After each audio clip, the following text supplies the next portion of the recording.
What's up guys, Cameron here, and I've had the S10 for about 2 months and it's time to keep it or ditch it.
So again, I've had the S10 for about a couple months. I've switched back and forth between the S10 and the S10 Plus.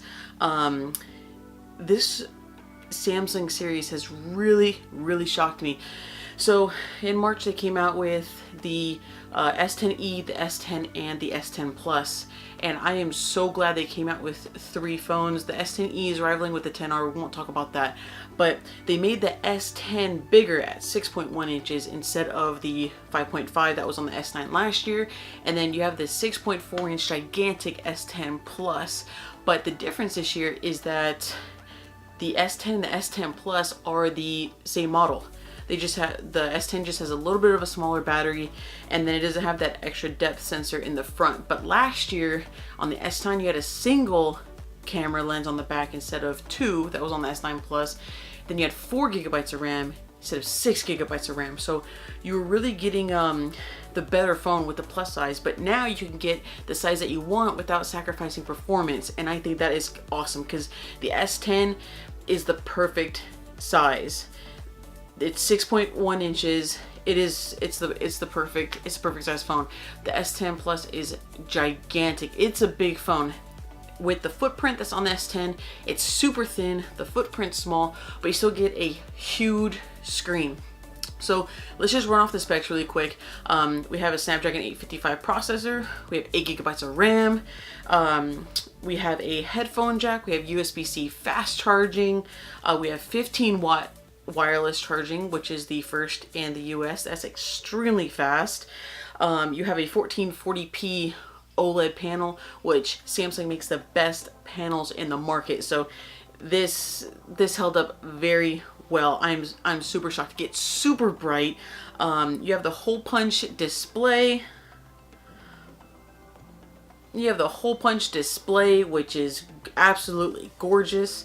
You have 3 cameras on the back. You have dual 12 megapixel wide angle and telephoto, and then you have the 16 megapixel ultra wide that everyone is talking about. We'll get into that in a second. You have an aluminum chassis. You have expandable storage up to 1.5 terabytes. You have 128 gigabytes base on here. So this thing is a beast. As you can see, it's just super thin. It's, I mean, the footprint, and I don't have big hands, but I don't have small hands either. And this is just the perfect size. And I've had a great time with this. I'm not a big fan of Samsung's because of the software. They had the TouchWiz was a mess. Then you had the Samsung Experience with the S8. That was a mess because with future updates, your Note 8 and S8 just lagged a lot.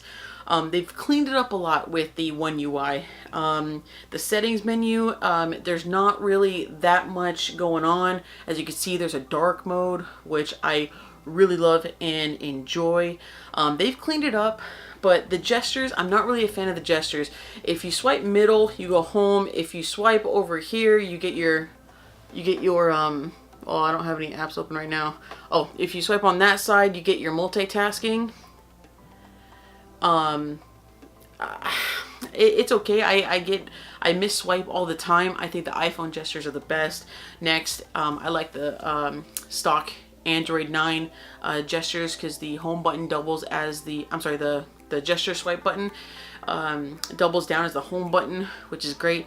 This one, it's the same one that's on the OnePlus 6, and I'm not really a fan of it. I like the traditional home buttons on this better, but I took them away to use the gestures just so I could have a bigger screen. But the hole punch display is the best innovation that we've had. I don't like notches, and they've really shrunk down the bezels. You have dual stereo speakers. You have an intercooling system. This phone doesn't really get hot. With the Pixel 3, man, that phone just got hot when I would go shoot 4K video. I'd be at a concert and I would start shooting 4K video, and the phone would just get so hot I'd have to turn it off. So the Pixel lineup, it really needs to step up this year. We need like at least 8 gigabytes of RAM and Snapdragon 855 for it to even compete. This is the first Samsung phone that I would choose over a Pixel 3. The Pixel 3's camera lineup is absolutely ridiculous. The camera is amazing, but this thing's a powerhouse. The Pixel 3 is extremely underpowered. You only have 4 gigabytes of RAM, and you could tell apps don't stay long open, and the software is overworking because it doesn't have the hardware to back up all the things that Android is doing. Android is the king of multitasking. So when you don't have enough hardware to do everything that the phone is doing in the background with apps refreshing, stuff like that, you have a lot of widgets, customizable options, you're gonna overwork your device, and it's gonna get hot, and it's just not gonna work very well. Samsung has done the best that it can with hardware and software together. I'm hoping that they get a little bit more stock, because I'm still not a fan of Samsung's software, but it's a lot better than what it used to be. And if there was an Android One option of the S10, this thing would be a real winner. I actually thought that I liked my iPhone camera more than the S10, but I took some pictures side by side, and the S10, even though it overexposes, even though there is some face smoothing in there, which you can turn off, but it doesn't turn off all the way, I'm liking the S10 camera better. When I zoom in, the pictures are sharper and less pixelated than on the iPhone. I was completely shocked. So camera number two in the game next to the Pixel, and the camera is that good with that ultra wide angle lens. You can even shoot video with the ultra wide angle lens, which is awesome. You do have a Instagram mode, which helps because, as you know, social media on Android sucks. So pictures get pixelated. It just looks really horrible. If someone goes through your Instagram story, they know that it was taken on an Android phone. So here you see, you guys can see yourself right there, that there's an Instagram mode, and then once you take a picture, it'll load up Instagram. You could upload it to your stories or whatever, but you won't lose resolution. So you could put on your newsfeed or your story. It's really helpful. I like that it's in the stock photo application, and it works really well. This thing is a really good powerhouse. It shoots 4K 60. You can also shoot 4K 30. This is one of the first front-facing cameras that can shoot 4K 30 from the front. So awesome for vloggers. So yeah, that's pretty much it with the S10. Nothing short of spectacular, but there are a couple questions that you need to ask yourself, and a couple questions I get from other people. Is it worth upgrading your S9 or S9 Plus to the S10? I say yes.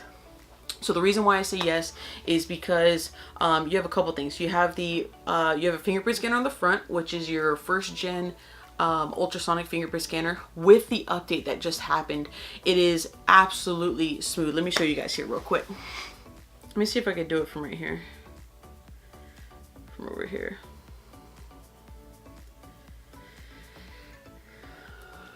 Let's see if this works. Okay, that's a little bit better. Okay, so that's the lock screen. Double tap, And 1, 2, 3, go. Oh, 1, 2, 3, go. And I am in. I wasn't looking at the phone, so I touched it or whatever, but it's really fast now. The animation is close to none, and they really improved it with this update. So is it worth jumping from the S9 or S9 Plus to S10? Definitely.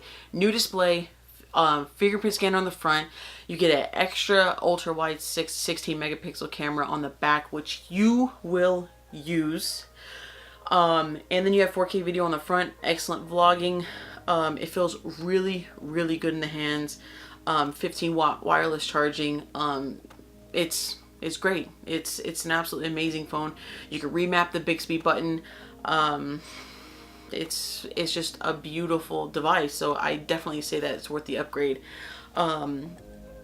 Next question is this my favorite Android phone so far? I say yes. I would choose this over the Pixel.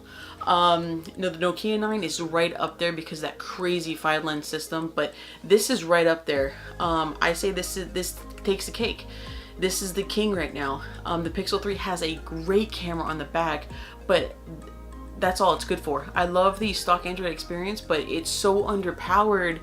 The build quality isn't as good. With this heftiness of a phone with the glass front and back, it just feels premium. So it doesn't, the Pixel 3 doesn't feel as premium. You have great camera on the back, but that notch with that huge chin is absolutely ugly. I hate looking at the screen. And it's just underpowered. This just, it runs circles around it. You have 8 gigabytes of RAM instead of 4. You have the new chip Snapdragon 855 as opposed to the Snapdragon 845. So, and it has an intercooling system, so it doesn't really get hot. Fast wireless charging at 15 watts. I mean, you cannot beat this right now. And then the last question is it worth finally ditching your iPhone for an Android device like the S10? The answer is no, but it's coming. A couple reasons why. Samsung and Google still haven't created a cloud ecosystem that is reliable and is worthy of jumping to. Google Photos is great, but unless you have a Pixel, you're not saving at high quality. Every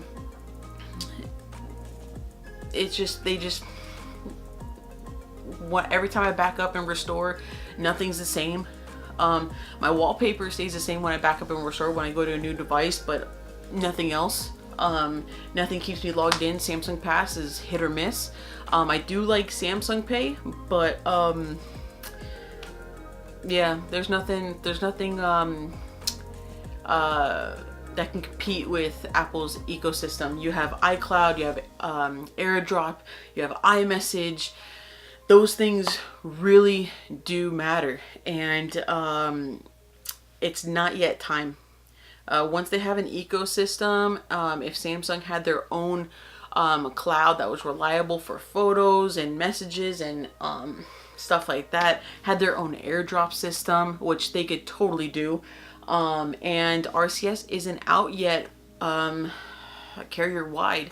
I know T-Mobile and Verizon have adopted it, but only on certain devices. I think only the Samsung S7 have it on T-Mobile, and then the Pixel 3 only has it on Verizon, and then AT&T has their own proprietary crap with, it's called advanced messaging, but it's not a universal RCS profile, so you can't message someone cross carrier over data. So until that happens, which we're about 2 or 3 years away from that happening, my SIM card is back in the iPhone XS Max. And if you guys are wanting to switch from iPhone to Android because of the 16 megapixel ultra wide camera, just hold off. The iPhone 11 is going to be absolutely amazing. It's going to have a 16 megapixel ultra wide angle on the back, so watch out for that. Just hold on just a little bit longer. If you have an iPhone 10, do not upgrade yet. If you have an iPhone 8 Plus or 7 Plus, do not upgrade yet.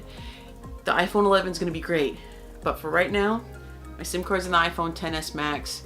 I'm going to be using the camera less. I'm actually probably going to be using the camera on the S10 and then uploading to social on my iPhone. But I'm gonna be using my camera less for the first time. I think Apple has really they're down there with the camera game. I'm not a fan of the iPhone camera system anymore. S10 Pixel takes a cake on the camera side of it, but everything else, Life, iMessage, AirDrop, iCloud, it just works, and it works all the time.